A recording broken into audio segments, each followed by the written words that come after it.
हर हर महादेव मित्रों, साथियों, हमारे सनातनी राष्ट्र भारतवर्ष में कई ऐसे स्थान हैं जो हमसे छिपाए गए या फिर आज भी छिपाए जा रहे हैं। आज हम प्रेम का प्रतीक माने जाने वाले ताजमहल की बात करेंगे। मित्रों, यह प्रेम का प्रतीक है या नहीं, इसके बारे में हम थोड़ी देर बाद बात करेंगे, जिसके उपरांत आप स्वयं कमेंट करिएगा कि यह क्या है।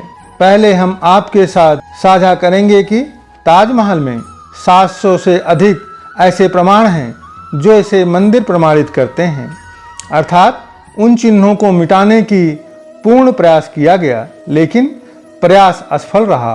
और इसके साथ ही इसके 22 ताखानों का रहस्य क्या है यह भी समझेंगे। सबसे पहला, एक ही व्यक्ति की 2 कब्रें क्यों हैं। ताजमहल की मुख्य संरचना के ठीक बाहर फर्श पर स्थित एक भूमिगत मार्ग है, जिसे जालीदार दरवाजों से बंद कर रखा है। दरवाजों के अंदर इसे लकड़ी के एक बोर्ड से ढक दिया गया है, जिसके चलते आप अंदर नहीं देख सकते हैं। हालांकि ताजमहल के अंदर जब आप जाते हैं तो वहां एक और विशाल मार्ग है जो नीचे की ओर जाता है। यह भी बंद करके रखा हुआ है और यहाँ पर लिखा हुआ है कि कृपया आप यहाँ ना रुकें, शांत रहें और फोटोग्राफी निषेध है। कहते हैं कि वहाँ पर राजा शाहजहां और मुमताज़ की कब्रें हैं, लेकिन यदि देखा जाए तो जब एक कब्र ऊपर है तो दूसरी कब्र के नीचे होने का क्या मतलब है।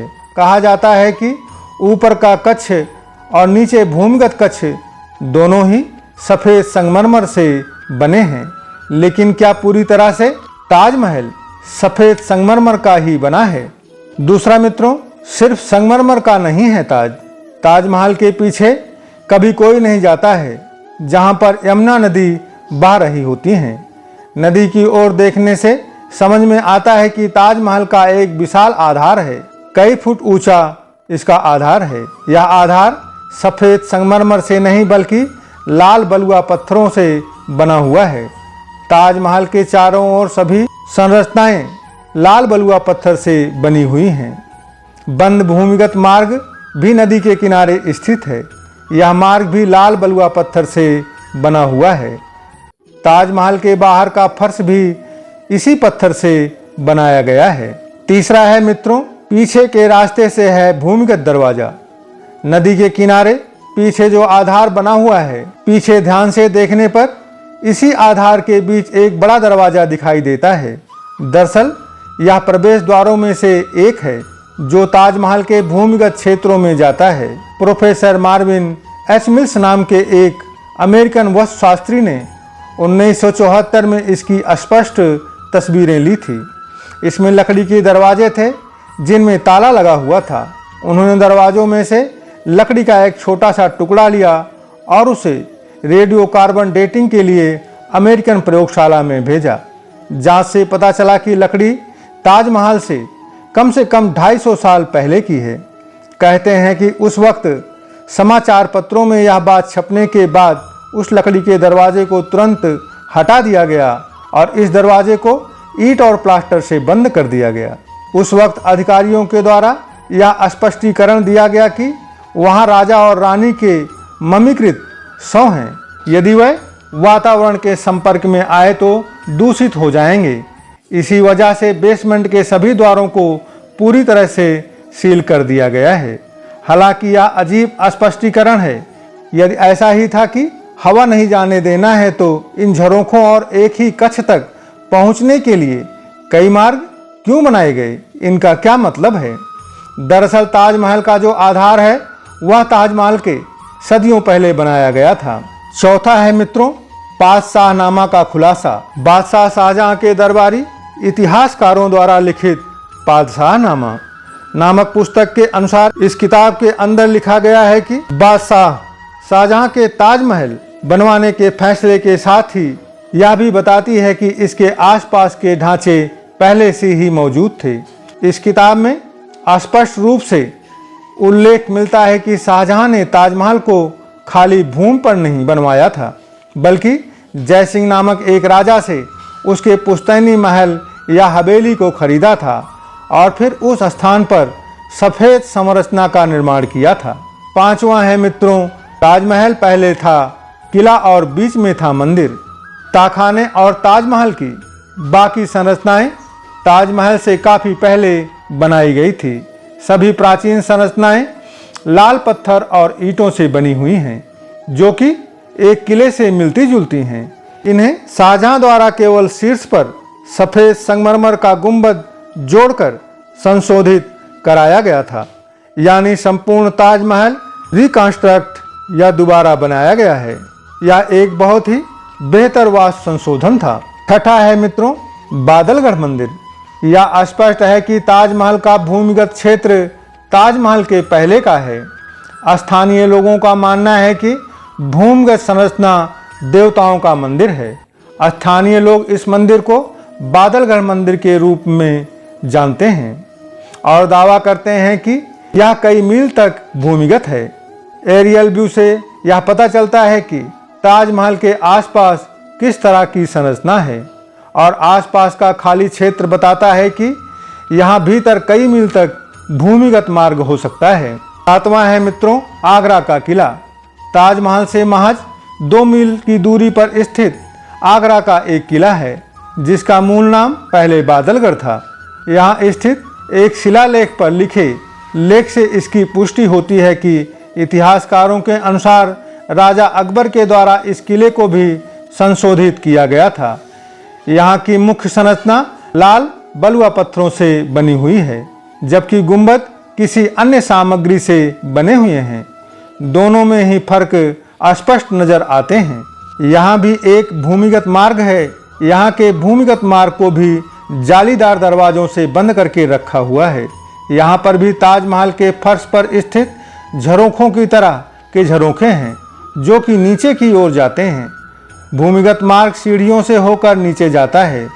भीतर देखने पर आपको गुंबद के आकार में कमरे दिखाई देंगे। यहाँ स्थित स्तंभ या पिलर को देखते हैं तो आपको वर्गाकार आकार वाला 8 मुखी स्तंभ नजर आएगा, जो लगभग सभी प्राचीन भारतीय मंदिरों में पाया जाता है।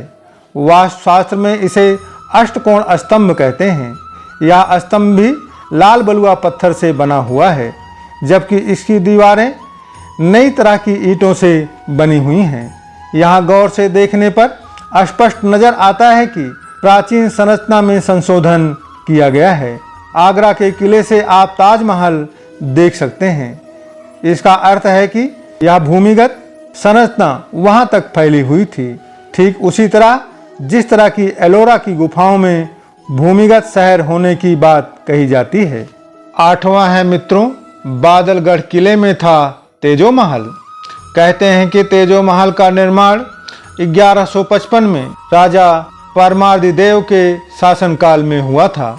पहले यह महल 3 गुंबदों वाला था। मुख्य गुंबद में शिव मंदिर था।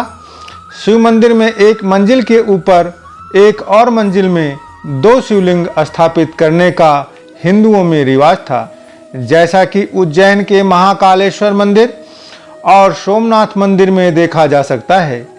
ताजमहल में एक कब्र ताखाने में और एक कब्र उसके ऊपर की मंजिल के कक्ष में है तथा दोनों ही कब्रों को मुमताज का बताया जाता है। शाहजहां को लिखे पत्र में भी इस बात का विवरण है। 9वां है मित्रों, 7 मंजिला इमारत। ताजमहल एक 7 मंजिला इमारत है। ताजमहल में 7 मंजिलें हैं, जिनमें चबूतरे के ऊपर विशाल वृत्तीय मुख्य कक्ष और ताखाने का कक्ष शामिल है। मध्य में 2 मंजिलें और हैं, जिनमें 12 से 15 विशाल कक्ष हैं। संगमरमर की इन 4 मंजिलों के नीचे लाल पत्थरों से बनी 2 और मंजिलें हैं, जो कि पिछवाड़े में नदी तट तक चली जाती हैं। 7वीं मंजिल अवश्य ही नदी तट से लगी भूमि के नीचे होनी चाहिए, क्योंकि सभी प्राचीन हिंदू भवनों में भूमिगत मंजिलें हुआ करती थीं। 10वां है मित्रों, ताखानों का रहस्य। नदी तट के भाग में संगमरमर की नींव के ठीक नीचे लाल पत्थर वाले 22 कमरे हैं, जिनके दरवाजों को चुनवा दिया गया है। इन कमरों को भारत के पुरातत्व विभाग द्वारा तालों में बंद रखा जाता है। सामान्य दर्शनार्थियों को इनके विषय में अंधेरे में रखा जाता है। इन 22 कमरों की दीवारों तथा भीतरी छतों पर अभी भी प्राचीन हिंदू चित्रकारी अंकित है। इन कमरों से लगा हुआ लगभग 33 फुट लंबा गलियारा है। गलियारों के दोनों सिरों में एक एक दरवाजे बने हुए हैं। इन दरवाजों को इस प्रकार से आकर्षक रूप से ईंटों और गारों से चुनवा दिया गया है कि वह दीवार जैसे प्रतीत होते हैं। स्पष्टतः मूल रूप से चुनवाए गए इन दरवाजों को कई बार खुलवाया और फिर से चुनवाया गया है। कहते हैं कि सन 1934 में दिल्ली के एक निवासी ने चुनवाए हुए दरवाजों के ऊपर पड़ी एक दरार से झांक कर देखा था तो उसे उसके भीतर एक बृहत कक्ष दिखाई दिया था। वहां का दृश्य को देखकर वह हक्का बक्का रह गया तथा भयभीत सा हो गया था। वहां बीचों बीच भगवान शिव का चित्र था जिसका सिर कटा हुआ था और उसके चारों ओर बहुत सारी मूर्तियों का जमावड़ा था। ऐसा भी हो सकता है कि वहां पर संस्कृत के शिलालेख भी हों। यह सुनिश्चित करने के लिए कि ताजमहल हिंदू चित्र, संस्कृत शिलालेख, धार्मिक लेख, सिक्के तथा अन्य उपयोगी वस्तुओं जैसे कौन कौन से साक्ष्य छुपाए हुए हैं, उसकी 7 मंजिलों को खोलकर साफ सफाई कराने की नितांत आवश्यकता की मांग की जाती रही है। 11वां है दोस्तों, इन तहखानों में गैर मुस्लिम नहीं जा सकता है। फ्रांसीसी यात्री बोर्नियर ने लिखा है कि ताजमहल के निचले रहस्यमय कक्षों में गैर मुस्लिमों को जाने की इजाजत नहीं थी क्योंकि वहां चौंधिया देने वाली वस्तुएं थी। यदि वह वस्तुएं शाहजहां ने खुद ही वहां रखवाई होती तो वह जनता के सामने उनका प्रदर्शन गौरव के साथ करता, परंतु वह तो लूटी हुई वस्तुएं थी और शाहजहां उन्हें अपने खजाने में ले जाना चाहता था, इसलिए वह नहीं चाहता था कि कोई उन्हें देखे। नदी के पिछवाड़े में हिंदू बस्तियां, बहुत से हिंदू प्राचीन घाट और प्राचीन हिंदू सौदाह गृह हैं। यदि शाहजहां ने ताजमहल को बनवाया होता तो इन सब को नष्ट कर दिया होता।